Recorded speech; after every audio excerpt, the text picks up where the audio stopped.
Hey guys, how you doing? My name is Marcel, and I'm going to be reading from page 88 from the Surviving Spiritual Abuse book written by Francesca McDowell. And this story is Henry D's story.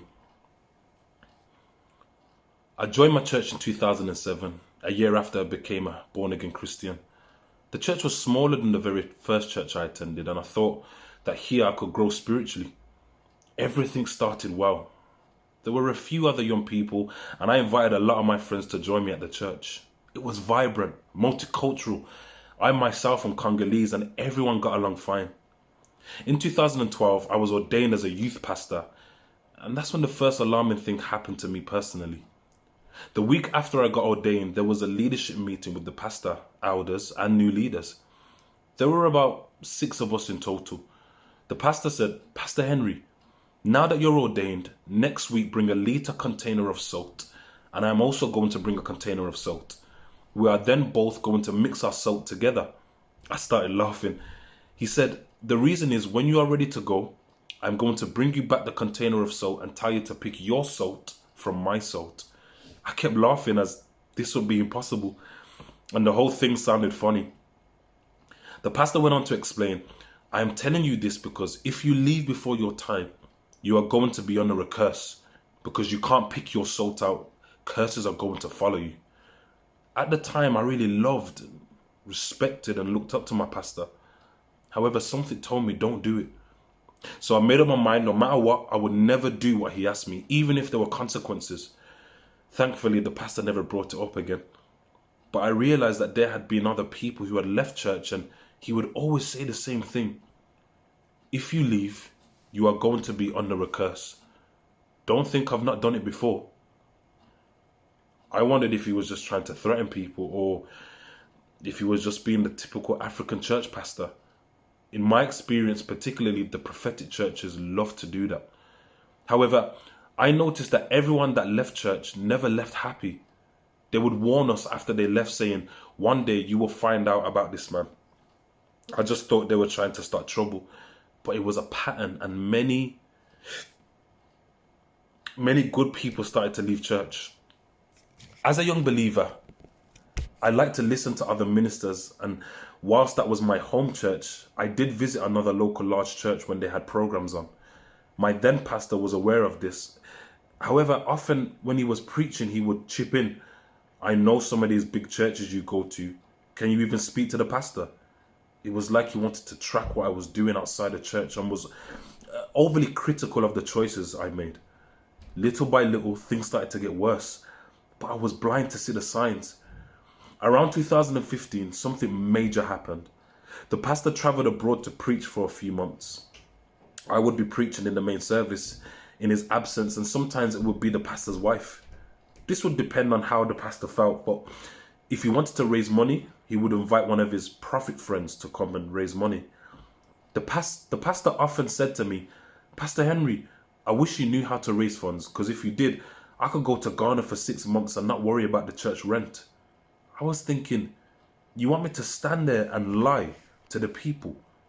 It goes against everything I believe. I'm not going to do that. I would tell the congregation that we need to raise money for the rent, but to lie to the people and say, "God is saying give a certain amount," is not what I was going to do. I was not a trickster. During that time, I was teaching a Bible study on a Sunday and took it in turns with the pastor's wife to lead. Somehow we got onto the subject of giving. I made a comment. "Let's be careful with giving, as God loves a cheerful giver, so let it not be under compulsion." That was the only comment I made. The pastor's wife quickly asked, "What do you mean by don't give under compulsion?" I replied and explained that sometimes some people can feel that they are being forced by the men of God to give. The moment I said that, the rest of the church put their hands up declaring, "It happened to me, it happened to me." I was wondering to myself, what have I just started? We ended the Bible study and I advised that the pastor's wife would continue next week. When next week arrived, the conversations at Bible study carried on, and everyone was complaining about prophets that came to the church. The pastor's wife did her best trying to defend them, but it was difficult. After Bible study, she said I had done a good job, so I was happy and thought that was it. What I did not know was that the pastor's wife was phoning the pastor and stating that Henry is brainwashing the people not to give. A family member who lived with the pastors was a close friend of mine and shared what had been said about me. When the pastor came back from his travels, I noticed he had a certain look on his face. The first Sunday he got up to preach, he told the congregation, if a man of God tells you to give, you must give, especially if you are a leader in this church. You must get up no matter what. I knew he was trying to get at me. Later, he called me aside and expressed that he was not happy about what I did. He said, I hear you were preaching heresy. You brainwashed the church that they shouldn't give, that when the man of God tells them to give, they should not give. We went back and forth. I wanted to know who made the accusations, as there were witnesses in the Bible study. The pastor refused to answer, instead stated, because of you, I now have to rewire the mind of the people into giving. The pastor took Bible study for the next 4 weeks and basically debunked everything I had said. Although people were still complaining, he was insistent that if people ask you to give, it really is God. I did consider leaving the church, but thought I was under persecution and decided to stay. In 2015, a female friend invited her friend, who had recently moved to the area, to visit our church.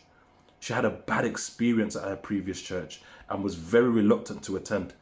In fact, she hated church. She did eventually end up coming to church, but in less than a month, the pastor was trying it on with her.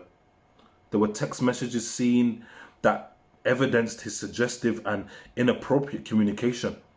More stories then started to come out. My ex-girlfriend had also received messages from the pastor that were flirtatious and similar to the ones received by the other girl. People would leave church and then talk about the situations that had happened. As leaders, we all became aware, and the pastor knew